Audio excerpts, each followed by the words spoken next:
김 집사님이 계셨습니다. 의사한테 말기 암 진단을 받았습니다. 너무 충격이 돼가지고 6개월밖에 살지 못한다, 그 말에 눌려버렸어요. 그래서 6개월, 5개월, 4개월 계속 죽을 날만 세고 있었습니다. 그런데 어느 날 교회에서 권사님이 병 문안을 오신 거예요. 신방을 오신 이 권사님이 컵을 하나 들고 오신 거예요. 손수 제작한 컵이라고, 요즘에 그런 컵들이 있잖아요. 그리고는 차를 하나 이렇게 끓여가지고 딱 주시는데요. 드세요, 집사님. 고맙습니다, 권사님. 그러면서 딱 마시려고 하는데 정확히 눈에 들어오는 글귀가 있는 거예요. 영어로 never give up. 무슨 뜻이죠? 결코 포기하지 말라. 이 문구를 보고는 이 집사님이 깜짝 놀랍니다. 정신이 반짝 나는 거예요. 아, 내가 죽을 날만 계속 세고 있었구나. 그런데 한 번도 하나님이 내 몸속에 있는 암세포를 다 소멸시켜 버리실 것이라는 소망을 가진 적은 없었구나. 그리고 그때부터 하나님께 기도합니다. 하나님, 이 문구처럼 포기하지 않게 해주세요. 의사는 포기해도, 사람들은 다 포기해도 하나님은 저를 포기하지 않으실 줄로 믿습니다. 그리고는 이제 이 소망을 가지고 계속해서 기도하고 있는데요. 어느 날 놀라운 광경을 목격을 해요. 창밖에 토끼 한 마리가 오렌지를 갉아먹고 있는 장면을 본 거예요. 아, 저거구나. 저 오렌지는 내 암세포고 저 토끼는 예수님이시구나. 예수님이 내 암세포도 저 토끼처럼 하나씩 하나씩 갉아먹으셔서 깨끗하게 소멸시킬 수 있겠구나. 이런 소망이 더 강렬하게 불일 듯 일어나는 거예요. 그래서 이 소망의 줄을 붙잡고 계속해서 아름다운 소망의 풍경들을 그려나갑니다. That's okay. 사람들이 어떤 말을 해도 긍정적으로 받아들입니다. That's okay. 어떤 의사의 진단도 이제는 괜찮다, 소망을 가지고 받아들이게 됩니다. That's okay. 모든 하루에 먹는 것, 자는 것, 입는 것, 여전히 항암 치료의 과정들 속에서도 괜찮다, 소망을 가지고 받아들이게 됩니다. 그랬더니 놀라운 변화의 조짐이 감지되는 거예요. 몸이 옛날 같지 않아요. 굉장히 상쾌해요. 그래서 병원에 갔더니 의사가 깜짝 놀래요. 이건 기적입니다. 당신 몸속에 암세포가 하나도 없습니다. 여러분, 이것이 소망의 힘입니다.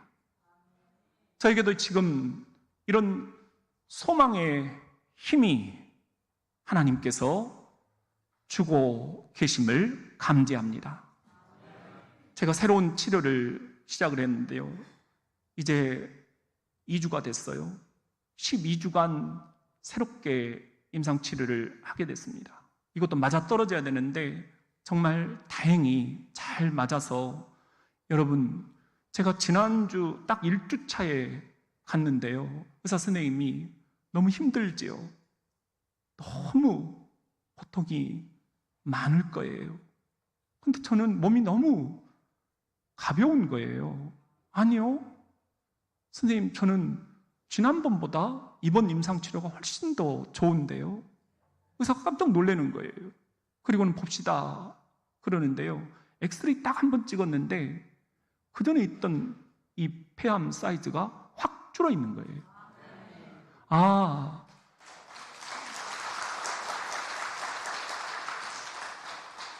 저의 고민은 더 사이즈가 줄어들지 않는구나.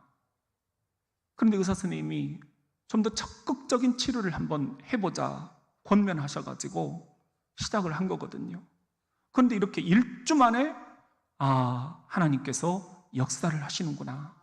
12주가 끝나면 어떤 결과를 의사 선생님에게서 들을 수 있을까? 소망이 저에게는 있습니다. 하나님이 살아계신다면 나를 이대로 보내지는 않으실 거다. 하나님이 살아계신다면 나를 쓰고자 하시는 계획이 반드시 있을 것이다.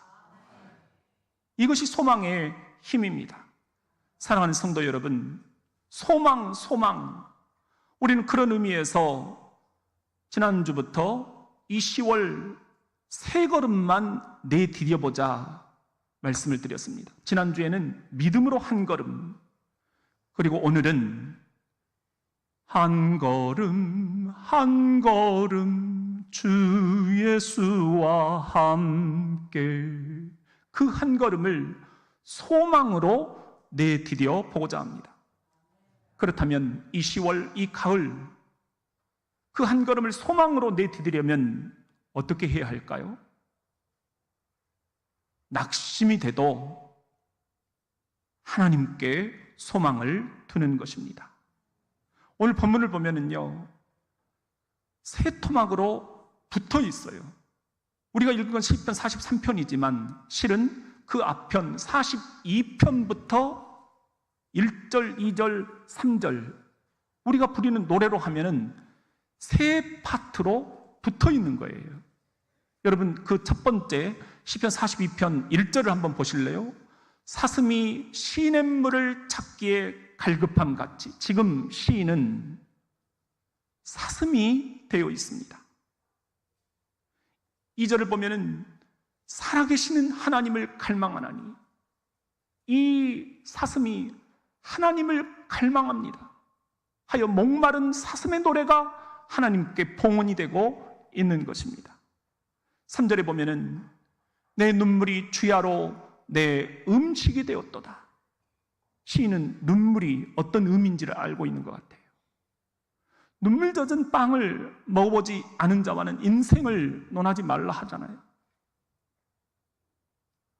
4절에 보면은 내가 전에 주일 예배를 드릴 때 사람들을 전도해가지고 동행해서 기쁨과 감사의 찬양 소리를 내면서 그들을 하나님의 집으로 인도했던 기억들이 납니다. 그런데 지금 바벨론 포로로 끌려와서 이게 못하는 짓인가? 내 마음이 상하는도다. 내 마음이 상하는도다. 마음이 상한다는 것을 5절에 보면 시인은 낙심, 이렇게 얘기를 해요. 떨어질 낙자의 마음 신자다. 마음이 지금 어디 낭떠러지로 푹 떨어져 버린 거예요. 여러분도 이런 낙심이 될 때가 있잖아요. 지금 여러분을 낙심케 하는 요소들은 무엇입니까? 그런데 여기 히브리어 낙심이라는 말이 샤하흐라는 건데요, 이 샤하흐라는 말에는 몸을 구부린 채 낙심하고 있는 모습, 어쩌다가 내가 이렇게 돼버렸을까? 이런 모습도 이미지로 그려져 있는데요, 또 하나 샤하흐라는 히브리어에는 몸을 구부린 채 뭐하고 있느냐? 주님, 어떻게 해야 됩니까? 어떻게 해야 됩니까?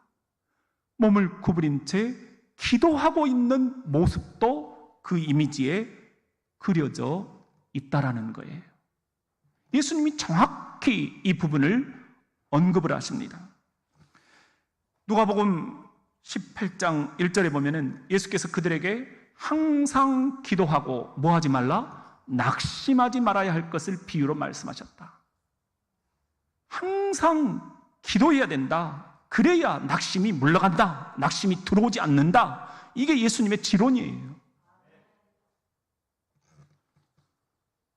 이렇게 몸을 납작 구부린 채 항상 기도함으로 낙심을 물리치는 모습을 시인은 이 노래에서 후렴구를 3번 사용하는데 첫 번째 후렴구 5절입니다. 시작. 내 영혼아 내가 어찌하여 낙심하며 어찌하여 내 속에서 불안해하는가.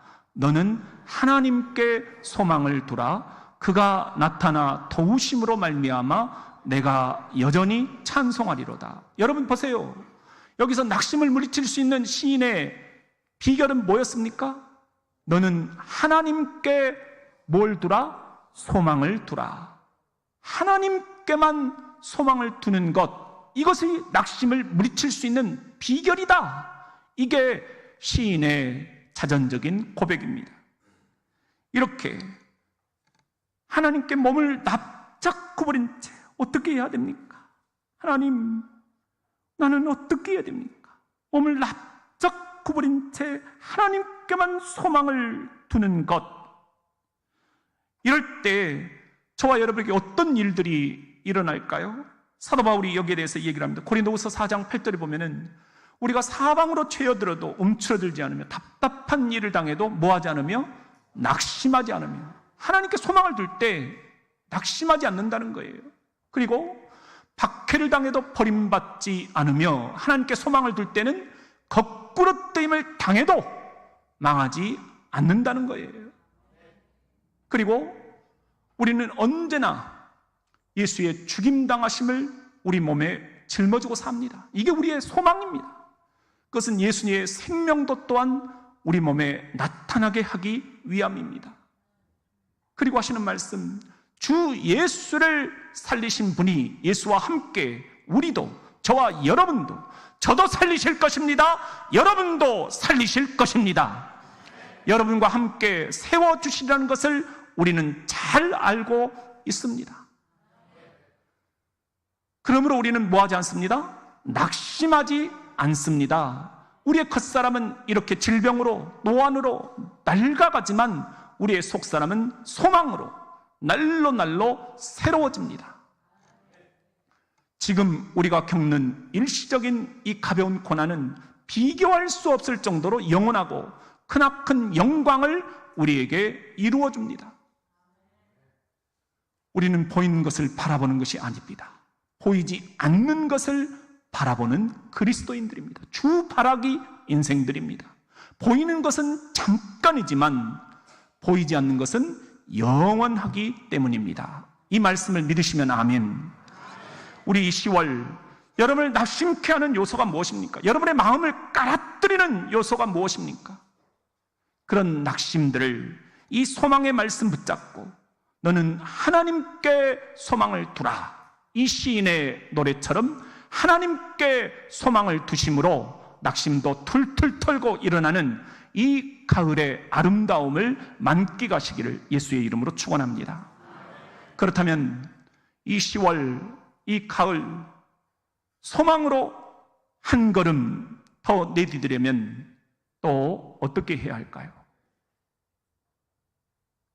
불안해도 하나님께 소망을 두는 것입니다. 오늘 목마른 사슴의 노래의 두 번째 부분은 시편 42편 6절에 이렇게 이어집니다. 요단 땅과 헤르몬과 미살산에서 지금 포로가 되어가지고 호국을 바라보면서 고국으로 가는 저 구름아 내 마음을 좀 실어다 타오. 주를 기억합니다. 그리고는 폭포 소리, 괴성을 치르면서 쏟아지는 저 죽음의 폭포 소리, 파도와 물결, 집채만한 파도, 산더미처럼 몰려오는 물결, 여기에 내가 할 수 있는 게 아무것도 없습니다. 오직 내가 할 수 있는 거라고는 낮에는 여호와의 인자하심을 구하는 것, 그것뿐입니다. 하면은 생명의 하나님께 두 손 모아 몸을 구부린 채 기도드리는 것, 이것밖에 할 수 있는 게 없습니다. 내가 어찌하여 원수의 압제로, 이 질병의 압제로, 이 포로가 되어서, 이 노예가 되어서 내 인생 이렇게 슬프게 다니나이까? 시인의 탄원, 여러분 이것이 우리들 모두의 탄원이 아니겠습니까? 내 뼈를 찌르는 칼같이 대적들이 비방하는 말, 네 하나님이 어디 있느냐? 하나님이 살아계신다면 너를 이렇게 버려둘 수 있겠느냐? 이게 가장 듣기 싫은 말입니다. 근데 내가 이 말을 언제까지 들어야 됩니까? 이렇게 나를 향해서 다가오는 저 죽음의 세력들, 저 흉악한 무리들, 그들이 던지는 말들, 잿빛 그림자, 이걸 시인은 11절에 불안이다 이렇게 표현을 하고 있어요. 불안이라는 게 뭡니까? 평안하지 않다라는 거잖아요. 여러분들의 평안을 깨뜨리는 게 지금 무엇입니까? 어떤 걱정거리가 여러분들을 지금 불안하게 하는 가장 주요 요소입니까? 그렇다면 나는 어떻게 해야 됩니까? 여기 히브리어로 불안이라는 말이 하마라는 단어인데요, 이 하마라는 단어에도 이미지가 들어있어요. 어떤 이미지냐면 끙끙거리다. 제가 어젯밤에 막 끙끙거렸나 봐요. 그러니까 아내가 아침에 일어나가지고 왜 그렇게 밤새 끙끙거리냐고. 내가 밤새 끙끙거려. 이게 하마입니다. 밤잠을 설치면서 나는 이제 어떻게 되는 건가? 나는 이제 어떻게 해야 되는 건가?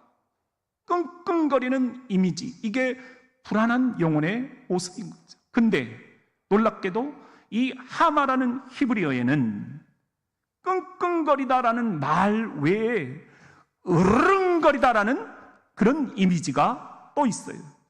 어떻게 으르렁거리느냐? 주의 포효 소리, 나 여기 있다, 내 아들 건들지 마라, 죽음의 세력들을 향해서 너희들 떠나가라, 물러가라, 내 딸을 건들지 마라.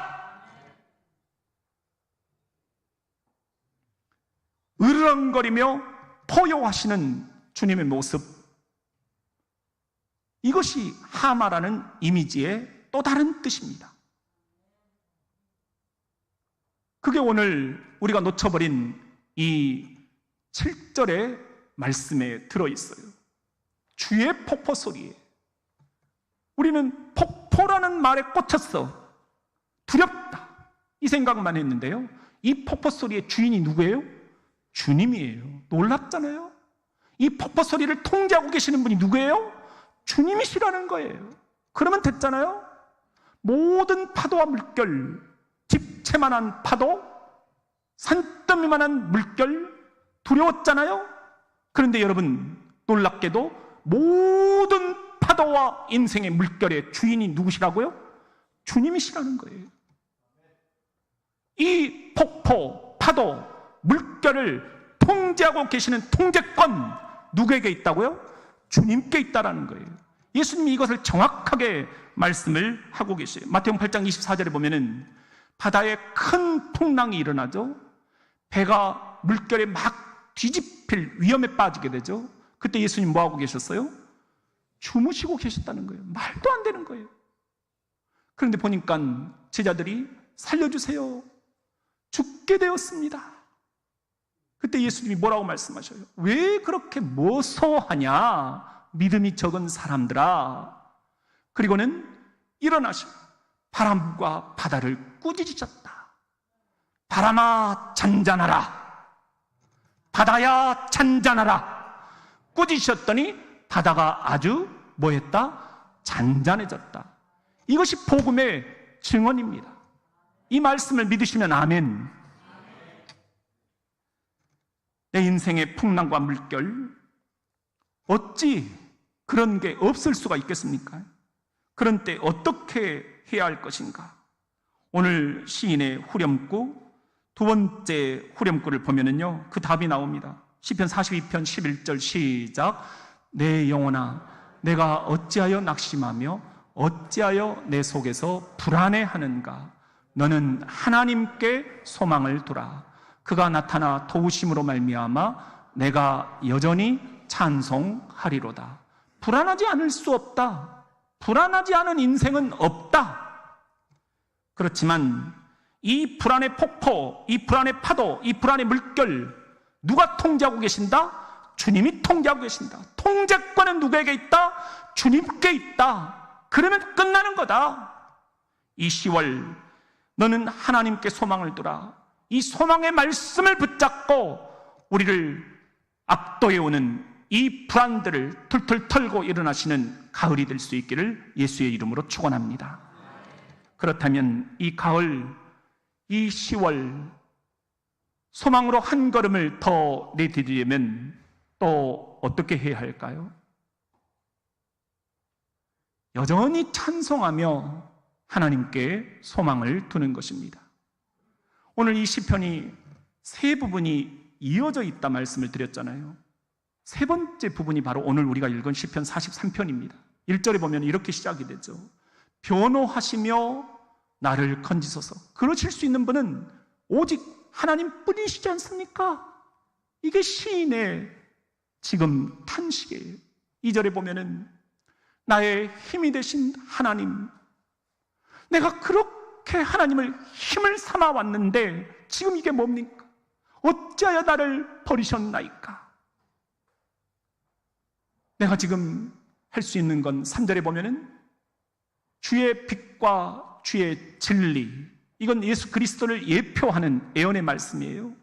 주의 빛, 예수 그리스도의 빛으로 나를 인도해달라. 주의 진리, 예수 그리스도의 진리로 나를 오늘 또 새롭게 치료해달라. 빛과 진리를 보내시면 주의 거룩한 산과 주께서 계시는 곳에 이르게 될 줄로 믿습니다. 시인의 고백입니다. 그렇게 되면 주를 찬양하리이다. 내가 다시 한번 복음의 담대함을 가지고 제단에 서서 큰 기쁨의 소리로 하나님의 영광을 찬양하게 될 날이 올 것입니다. 그날이 오면 내가 수금으로 주를 찬양하리이다. 찬양, 찬양, 찬양. 이것을 시인은 5절에 보면은 찬송, 이렇게 말을 조금 바꿔서 이야기하고 있습니다. 그 말이 그 말이지요. 여러분, 찬송한다. 어떤 때 찬송이 나옵니까? 어떤 때 찬송이 사라집니까? 그렇게 내가 주를 찾았는데 주님이 안 계신다 싶을 때 기도도 안 나오고 찬송도 안 나옵니다. 근데 여러분, 이 찬송이라는 히브리어가 또 놀랍거든요. 야다라는 말인데요, 이 찬송이라는 말은 화살을 쏟아, 그런 이미지예요. 어디를 향해서? 하늘을 향해서. 하나님, 내가 지금 하나님을 향해서 화살을 쏘아 올립니다. 받아주세요. 어떤 화살일까요? 찬송의 화살입니다. 그러니까 우리가 지금 이렇게 찬송할 때 하나님께 찬송의 화살이 쏘아 올려지고 있음을 믿으시면 아멘. 이 찬송의 화살이 여러분 야다라는 히브리어인데, 이 히브리어에 또 하나의 뜻이 들어있는데요, 감사의 화살을 쏘아 올리다, 그런 뜻입니다. 찬송이 살아나면 감사가 회복됩니다. 아멘. 감사의 화살은 찬송의 화살에 잇달려 하나님께 올라갑니다. 아멘. 여러분, 이 시인이 어떻게 해서 이렇게 하나님께 찬송의 화살, 감사의 화살을 쏘아 올릴 수 있는 용기가 생겨났을까요? 후렴구 다시 한번 보실까요? 시편 43편 5절 세 번째 후렴구가 나오죠. 똑같습니다. 시작. 내 영혼아, 내가 어찌하여 낙심하며 어찌하여 내 속에서 불안해하는가? 너는 하나님께 소망을 두라. 그가 나타나 도우심으로 말미암아 내 하나님을 여전히 찬송하리로다. 여기 보면은 어떻게 감사의 화살, 찬송의 화살을 쏘아 올릴 수 있게 되었는가? 하나님께 뭘 두었다? 소망을 두었기 때문이라는 겁니다. 어떤 소망? 내가 지금은 이렇게 힘들지만, 지금은 손에 붙잡을 수 있는 게 없지만, 지금은 적들이 나를 이렇게 비방하지만, 네 하나님이 살아계시냐? 조롱하지만, 그가 나타나 도우실 것이다. 반드시 하나님이 그 얼굴을 나에게 나타내시어 도우실 것이다. 그가 나타나 도우심으로 말미암아 내 하나님을 여전히 찬송하리로다. 여기서 방점은 여전히입니다. 상황이 어떻든 여전히 찬송할 수 있겠는가? 이 말씀 앞에 저는 매우 부끄럽습니다. 매일 엎치락뒤치락 하니까요. 이렇게 상황에 따라서 이리 흔들 저리 흔들릴 때마다 제가 애송하는 소망의 기도가 있습니다. 여러분에게 선물로 드립니다. 흔들릴 때 드리는 소망의 기도. 주님, 저를 너무 행복하게 만들지 마옵소서. 행복을 하나님과 바꾸지 않도록 적당한 불행을 주옵소서. 주님, 저를 너무 풍요롭게 만들지 마옵소서. 물질 때문에 정신이 부패하지 않도록 적당한 가난을 주옵소서. 주님, 저를 너무 권세 있는 이로 만들지 마옵소서. 하나님을 두려워하는 이가 되도록 적당한 좌절을 주옵소서. 주님, 저를 너무 건강하게 만들지 마옵소서. 축복인 줄 모르고 퇴폐에 몸을 던지지 않도록 적당한 약함을 주옵소서. 비오니 스스로 완벽하게 살기보다 주님 뜻 안에서 고난도 달게 하옵소서. 그래서 행복하거나 불행하거나 건강하거나 병들거나 늘 주님만을 뭐하게? 바라보게 하옵소서. 언제나 주님만을 섬기게 하옵소서. 예수님의 이름으로 기도드립니다. 아멘. 이 10월 상황이 어떻게 변하더라도, 어떤 상황이 파도처럼 물결처럼 폭포처럼 죽음의 사자처럼 달려들지라도 주님만을 바라보면서 이 모든 상황 속에서도 여전히 주님을 찬양하는 저와 여러분이 될 수 있기를 주의 이름으로 축원합니다. 영국에 한 청년이 있었는데요, 예수 그리스도를 영접하고 너무 신이 나는 거예요. 야, 이 맛이구나. 이제는 꿈도 생기고 소망도 생기는 거예요. 가구업체에 가서 일을 했는데요, 이 청년이 자꾸만 소망이 생기니까 내가 한번 열심히 해봐야 되겠다. 그래서 10년 동안 한 우물을 팠습니다. 마침내 가구 제조업체 사장이 된 거예요. 어느 날 그 사업처 뒷산 언덕에 올라갔습니다. 그리고는 바위에 앉았습니다. 보면서 아름다운 마을 전경을 내려다보았습니다. 어쩌다가 내가 여기까지 오게 되었는가? 정말 이게 행복인가? 이 행복이 어디까지 갈 수 있을까? 너무너무 감사했어요. 그런데 그때 갑자기 깨달아지는 게 있었어요. 내가 이렇게 이 가을날 소소한 행복감을 누릴 수 있는 건 내가 이 바위 위에 앉아있기 때문이구나. 내가 흔들릴 때도 있었고, 고비도 있었고, 사람들 때문에 불편할 때도 있었고, 여러 가지로 우여곡절이 있었지만 이렇게 사업에 성공하게 된 건 이 바위처럼, 이 반석처럼 나를 흔들리지 않도록 붙잡아 주신 예수님이 계셨구나. 그런 생각이 딱 든 거예요. 그래서 그때 수첩을 꺼내서 시를 적기 시작합니다.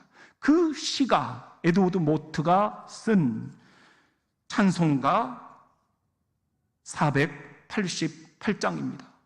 이 몸의 소망 무언가 우리 주 예수뿐일세. 시작. 우리 주 예수 밖에는 믿으리 아주 없도다. 주 나의 반석이시니 그 위에 내가 서리라. 그 위에 내가 서리라. 2절을 보면은요, 무섭게 바람 부는 밤도 있었죠. 물결이 높이 설릴 때도 있었죠. 그때마다 우리 주 크신 은혜, 소망의 닻을 주셨기 때문에 내가 여기 이렇게 저 마을 전경을 바라보면서 반석에 앉아 있구나. 3절에 보면은요, 세상에 믿던 모든 것 끊어질 그날 되어도 구주의 언약 믿사와 내 소망 더욱 크리라. 주 나의 이런 반석 바위와 같으시니 그 위에 내가 서리라. 그 위에 내가 서리라. 4절에 보면은 바라던 천국 올라가 마지막 소망입니다. 하나님 앞에 배울 때 마지막 소망입니다. 구주의 의를 힘입어 어여시 바소 서리라. 주 나의 이런 반석이시니, 주 나의 이런 바위이시니 그 위에 내가 서리라. 그 위에 내가 서리라. 에드워드 모티의 이야기는 더 이어집니다. 그가 이제 가구 제조업체 사장이 되어서 예수 그리스도에 대한 소망을 붙잡고 사업을 경영하다 보니까 갈수록 더 사업이 잘 되는 거예요. 융성해지는 거예요. 그래서 55세 되던 해 내가 번 이 모든 돈을 정리해서 교회당을 짓고 소망의 근원이 되신 예수 그리스도를 이웃에게 전하다가 주님께 가고 싶다. 그 소망의 결단을 가지고 이제 다 재산을 정리하고 교회당을 짓고 이웃에게 복음을 전하게 됩니다. 전문 사역자로 22년을 하나님을 섬기게 됩니다. 그리고는 77세가 되던 해 그가 그렇게 바라던 소망대로 바라던 천국으로 올라가게 됩니다. 사랑하는 성도 여러분, 세상에 믿던 모든 것이 끊어질 그날 되어도 결코 끊어질 수 없는 우리의 소망, 바라던 천국으로 올라가는 그 소망, 이 소망을 붙잡읍시다. 이 소망으로 이 10월 한 걸음 한 걸음 주 예수와 함께 내디딜 수만 있다면